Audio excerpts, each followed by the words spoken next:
প্রিয় দর্শক, আসসালামু আলাইকুম। আজকে আমরা কথা বলবো এমন একটা রোগ নিয়ে, যে রোগটা আমরা সচরাচর খুবই কম দেখে থাকি এবং যাদের হয় তারা সব সময় একটা অস্বস্তিকর অবস্থার মধ্যে দিয়ে দিন যাপন করে।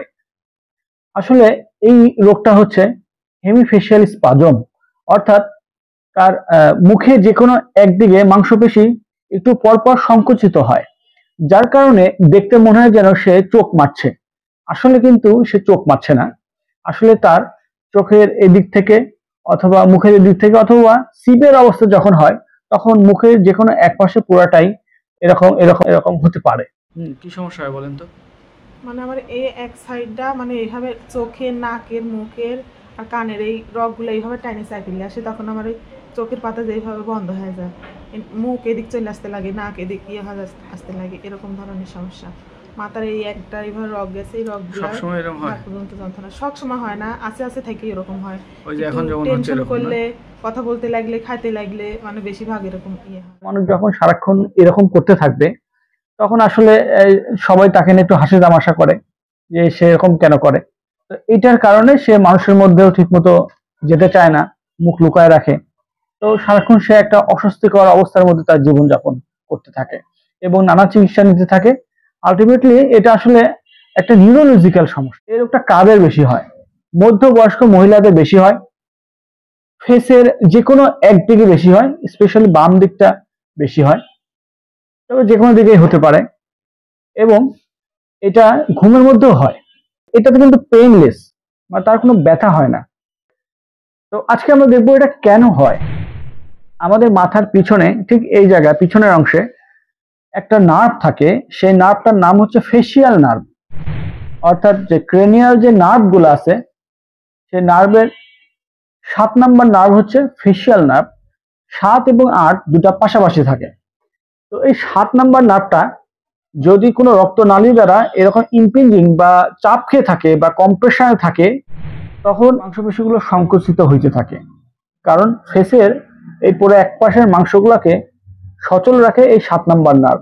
দুপাশে দুইটা নার্ভ দুপাশে ফেসকে সাপ্লাই দেয়, অর্থাৎ ফেসকে সংকুচিত করে এবং কর্মক্ষম রাখে, এবং আমরা ফেসিয়াল এক্সপ্রেশন দিতে পারি।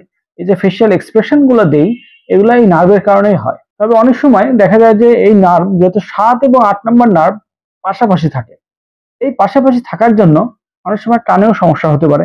সে কানে কম শুনতে পারে, তার হচ্ছে কানে ঝিঝি করতে পারে, বা কানে ব্যথা হতে পারে। এই সমস্ত সিমটমও এর সাথে আমরা দেখতে পাই। এই নার্ভে যে চাপটা খায়, সেটা কোনো রক্তনালী দ্বারা হতে পারে।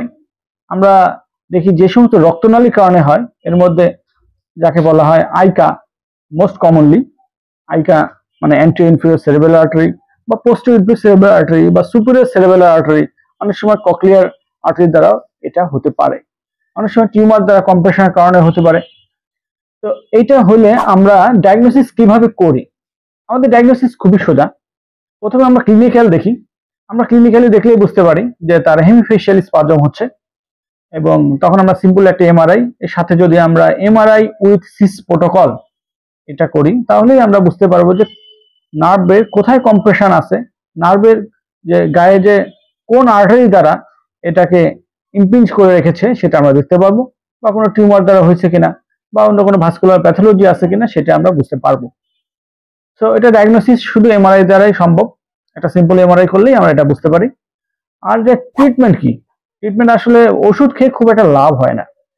মেইনলি এটা সার্জিক্যাল ট্রিটমেন্ট। আমরা অপারেশন করি, দুইভাবে করা যায়। একটা মাইক্রোস্কোপিক্যালি করা যায়, অথবা অল্প কেটে ইন্ডোস্কোপিক্যালিও করা যায়।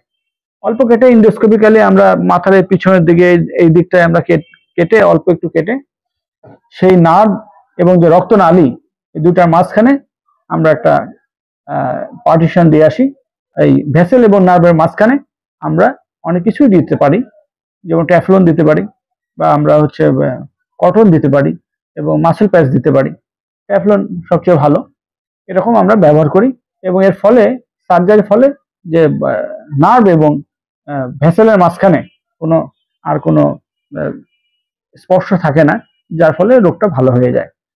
আজকে এ পর্যন্তই। আল্লাহ হাফেজ।